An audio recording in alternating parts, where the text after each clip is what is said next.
আজকের ভিডিওতে আমরা দক্ষিণ এশিয়ার দেশ আফগানিস্তান নিয়ে আলোচনা করব। আফগানিস্তান ব্রিটিশদের থেকে 1919 সালে স্বাধীনতা লাভ করে। আফগানিস্তানের সীমানা রয়েছে 6টি দেশের সাথে।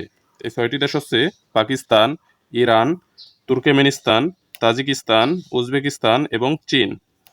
আফগানিস্তানের সাথে পাকিস্তানের সর্ববৃহৎ সীমানা রয়েছে। তাহলে আফগানিস্তানের সাথে যে 6টি দেশের সীমানা রয়েছে এর মধ্যে আফগানিস্তান পাকিস্তান এই সীমান্তটি হচ্ছে সবচেয়ে বড়। রাজতন্ত্রের অবসানের সময় আফগানিস্তানের জনক ও শেষ বাদশাহ জহির শাহ ইতালিতে নির্বাসিত হন 1973 সালে।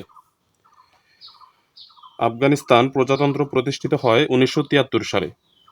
আফগানিস্তানের আইনসভার নাম লয়া জিরগা।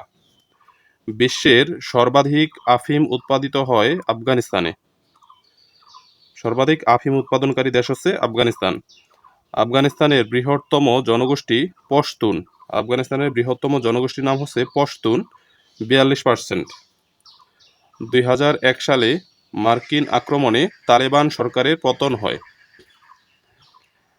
বর্তমানে আফগানিস্তানের ক্ষমতায় আছে তালেবান সরকার। এবার আমরা দেখব শ্রীলঙ্কা সম্পর্কে। শ্রীলঙ্কা ব্রিটিশদের নিকট থেকে সিলন নামে স্বাধীনতা লাভ করে 1948 সালের 4 ফেব্রুয়ারি। তাহলে শ্রীলঙ্কা স্বাধীনতা লাভ করে ব্রিটিশদের নিকট থেকে 1948 সালের 4 ফেব্রুয়ারি এবং তারা সিলন নামে স্বাধীনতা লাভ করে। শ্রীলঙ্কার পুরাতন নাম হচ্ছে সিলন। 1972 সালে শ্রীলঙ্কা নামকরণ করা হয়। এই 1948 সালে যে সিলন নামে তারা স্বাধীনতা লাভ করে, পরবর্তীতে 1972 সালে সিলন থেকে শ্রীলঙ্কা নামকরণ করা হয়। এশিয়ার একমাত্র বৌদ্ধ রাষ্ট্রের নাম হচ্ছে শ্রীলঙ্কা। এশিয়ার একমাত্র বৌদ্ধ রাষ্ট্রের নাম শ্রীলঙ্কা। এদেশে সংখ্যাগরিষ্ঠ জনগোষ্ঠীর নাম সিংহলি।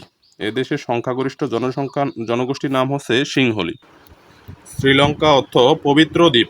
শ্রী অর্থ পবিত্র, লঙ্কা অর্থ দ্বীপ। তাহলে শ্রীলঙ্কা অর্থ পবিত্র দ্বীপ। শ্রীমাভো বন্দরনায়েকে প্রধানমন্ত্রী হন 1960 সালে। 1960 সালে শ্রীমাভো বন্দরনায়েকে প্রধানমন্ত্রী হন। তিনি আন্তর্জাতিকভাবে পরিচিত কারণ তিনি ছিলেন বিশ্বের প্রথম নির্বাচিত মহিলা প্রধানমন্ত্রী। তাহলে বিশ্বের প্রথম মহিলা প্রধানমন্ত্রীর নাম হচ্ছে শ্রীলঙ্কার শ্রীমাভো বন্দরনায়েকে। 1960 সালে তিনি প্রধানমন্ত্রী হন এবং সরকার প্রধান হন। শ্রীলঙ্কার প্রেসিডেন্ট ও প্রধানমন্ত্রী ও প্রেসিডেন্টের বাসভবনের নাম টেম্পল ট্রি। প্রেসিডেন্ট ও প্রধানমন্ত্রীর বাসভবনের নাম হচ্ছে টেম্পল ট্রি। শ্রীলঙ্কার পূর্ব নাম হচ্ছে সিলন, যেটা আমরা আগেই জেনেছি। শ্রীলঙ্কার প্রাচীন রাজধানী ক্যান্ডি। বর্তমানে শ্রীলঙ্কার সাংস্কৃতিক রাজধানী হচ্ছে এই ক্যান্ডি। হাম্বানটোটা সমুদ্র বন্দর শ্রীলঙ্কায় অবস্থিত। তাহলে এই হাম্বানটোটা সমুদ্র বন্দরটি অবস্থিত কোথায়? শ্রীলঙ্কায়। মুসলিম অধ্যুষিত মান্নার দ্বীপ অবস্থিত অ্যাডামস পিকে। মুসলিম অধ্যুষিত মান্নার দ্বীপ অবস্থিত অ্যাডামস পিক বা আদম পাহাড়। জাফনা দ্বীপ অবস্থিত অনুরাধাপুর। শ্রীলঙ্কার অনুরাধাপুরে জাফনা দ্বীপ অবস্থিত। এরপরে দেখব মালদ্বীপ সম্পর্কে। এশিয়ার ক্ষুদ্রতম দেশ হচ্ছে মালদ্বীপ। এশিয়ার ক্ষুদ্রতম দেশ মালদ্বীপ। মালদ্বীপের নিজস্ব কোনো সেনাবাহিনী নেই। বাংলাদেশে মালদ্বীপ দূতাবাস চালু হয় 2008 সালে। মালদ্বীপের কিন্তু কোনো নিজস্ব সেনাবাহিনী নেই, কারণ মালদ্বীপ চতুর্দিকেই জলবেষ্টিত। চতুর্দিকেই জল, একটা দ্বীপ রাষ্ট্র, যে কারণে এদের সেনাবাহিনীর প্রয়োজন নেই। দেশটির সমুদ্রতল থেকে গড় উচ্চতা 1.5 মিটার। সমুদ্রতল থেকে গড় উচ্চতা হচ্ছে মাত্র 1.5 মিটার। সার্কভুক্ত দেশের মধ্যে শিক্ষার হার সবচেয়ে বেশি শ্রীলঙ্কায়। সার্কভুক্ত যে 8টি দেশ রয়েছে, বাংলাদেশ সহ যে 8টি দেশ রয়েছে, এর মধ্যে সবচেয়ে বেশি শিক্ষার হার মালদ্বীপে।